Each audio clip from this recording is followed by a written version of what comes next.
Vande Gujarat.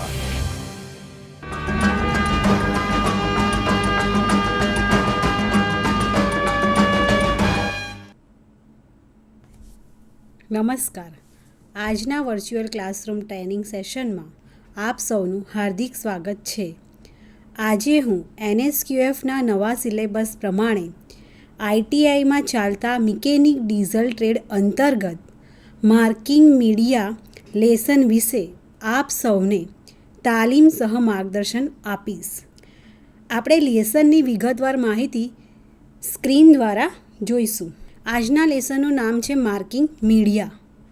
Marking media વિશે હું તમને સરળ ભાષામાં સમજાવું તો આપણે બધા જ લોકો કપડાં સીવડાવવા તો જઈએ જ છીએ. જ્યારે આપણે કપડાં સીવડાવવા જઈએ છીએ ત્યારે દરજી આપણું માપ લે છે અને માપ લીધા પછી એને કટિંગ કરવાનું હોય છે. તો જ્યારે કટિંગ કરે ને એની પહેલાં ચોક વડે માર્કિંગ કરે છે. એ જે માર્કિંગ કરે એને માર્કિંગ કહેવાય અને એ જે ચોકનો ઉપયોગ કરે છે એને મીડિયા કહેવાય. એમ આજે આપણે માર્કિંગ મીડિયા વિશે વિસ્તૃતમાં અભ્યાસ કરીશું. માર્કિંગની જરૂરિયાત. વર્કશોપમાં કોઈ પણ ચોક્કસ સાઇઝ કે ચોક્કસ આકારનો જોબ બનાવવો હોય તો સૌપ્રથમ આપણે તે જોબનું ડ્રોઈંગ તૈયાર કરવું પડે છે. ત્યારબાદ જોબ ઉપર ડ્રોઈંગ અનુસાર ચોક્કસ માર્કિંગ કરવું જરૂરી હોય છે.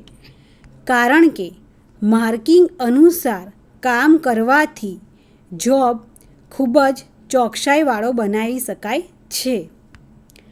હવે આ માર્કિંગ મીડિયાની મદદથી શું થાય? જોબ પર નાના માપ તેમજ પાતળી લાઈનો સ્પષ્ટ દોરી શકાય છે. હવે માર્કિંગના બે પ્રકાર છે.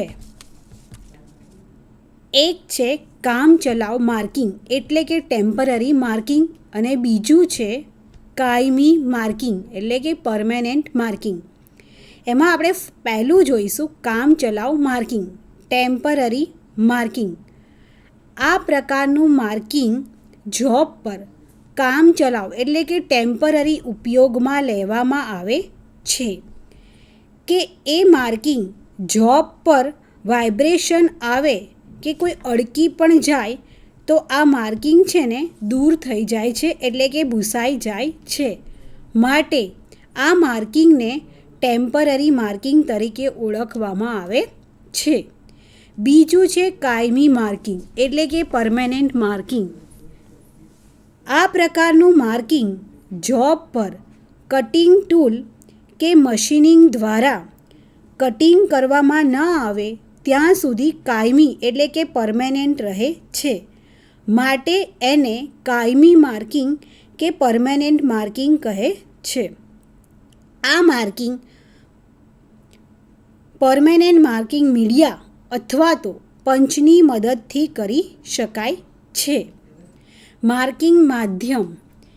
કોઈ પણ જોબ પર માર્કિંગ કરવા માટેના માધ્યમ તરીકે માર્કિંગ મીડિયાનો ઉપયોગ થાય છે.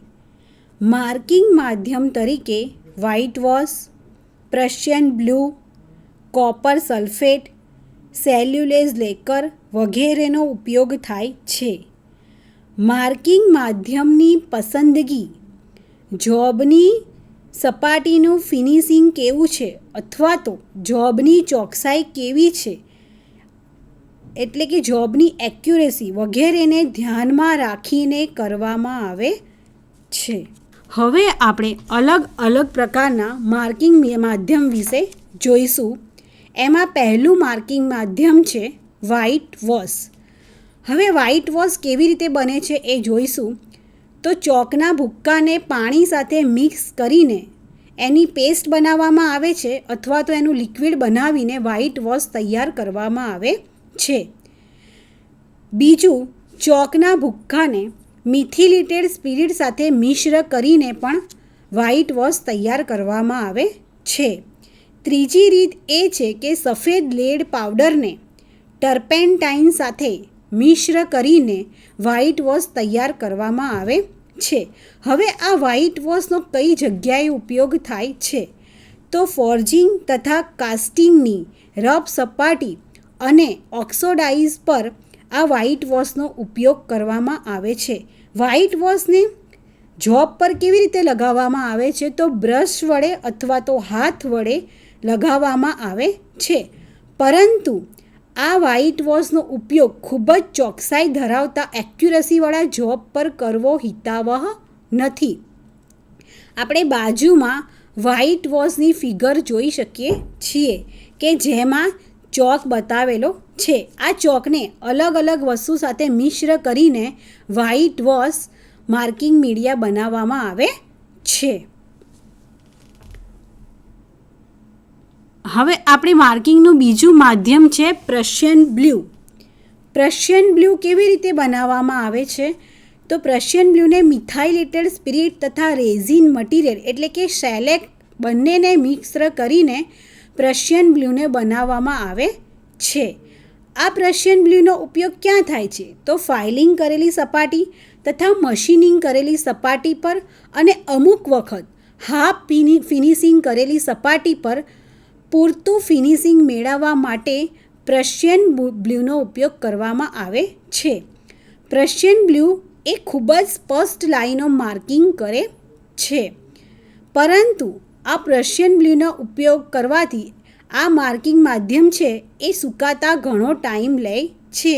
આપણે બાજુમાં જોઈ શકીએ છીએ કે પ્રશિયન બ્લુ માર્કિંગ મીડિયાની ફિગર આપેલી છે કે એને મિથાઇલેટેડ સ્પિરિટ તથા રેઝિન મટીરિયલમાં મિશ્ર કરીને બનાવીને તૈયાર કરેલું છે.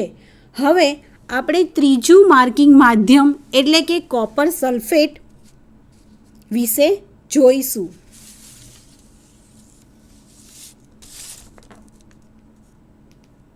કોપર સલ્ફેટ કેવી રીતે બનાવવામાં આવે છે? તો કોપર સલ્ફેટમાં પાણી અને નાઇટ્રિક એસિડના થોડા ટીપા ઉમેરીને એક સોલ્યુશન એટલે કે દ્રાવણ તૈયાર કરવામાં આવે છે.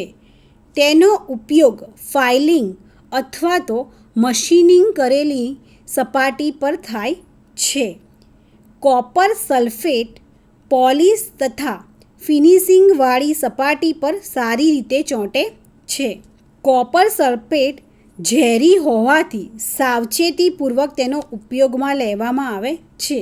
એટલે કે કોપર સલ્ફેટનું પડ સારી રીતે સુકાઈ જાય ત્યારબાદ બીજા માર્કિંગ ટૂલ્સનો ઉપયોગ કરવો જોઈએ.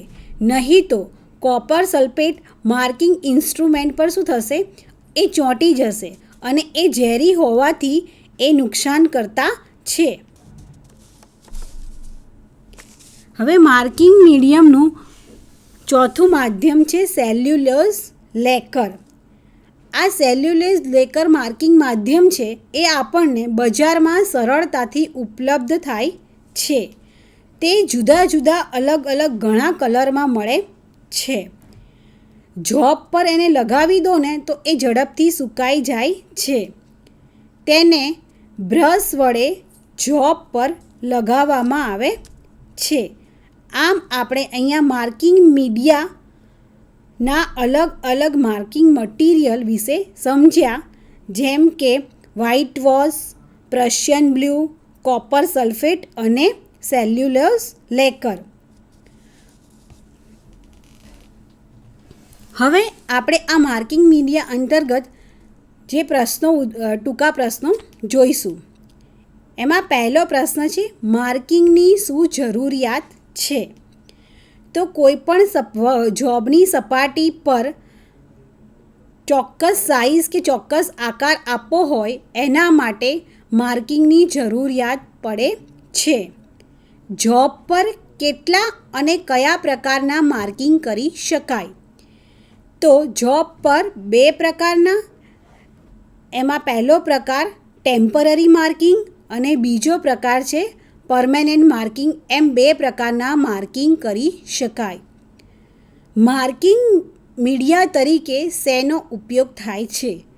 માર્કિંગ મીડિયા તરીકે 4 વસ્તુઓનો ઉપયોગ થાય છે, જેમ કે white wash, Prussian blue, copper sulphate અને સેલ્યુલોઝ લેકર.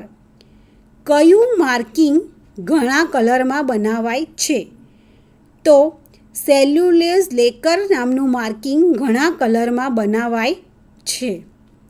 આ લેસનના અંતે આપણે માર્કિંગ મીડિયા એટલે શું, માર્કિંગ મીડિયાની શું જરૂરિયાત છે, માર્કિંગ મીડિયાના 2 પ્રકાર ટેમ્પરરી માર્કિંગ અને પરમેનન્ટ માર્કિંગ, એના સિવાય માર્કિંગ માધ્યમ એટલે જેમ કે white wash, Prussian blue, copper sulphate અને સેલ્યુલોઝ લેકર વિશે વિગતવાર સમજ્યા, જેનાથી આપણને કોઈ પણ જોબ પર કયા પ્રકારના માર્કિંગનો ઉપયોગ કરી શકે તેની સ્કિલ મેળવી શકીશું.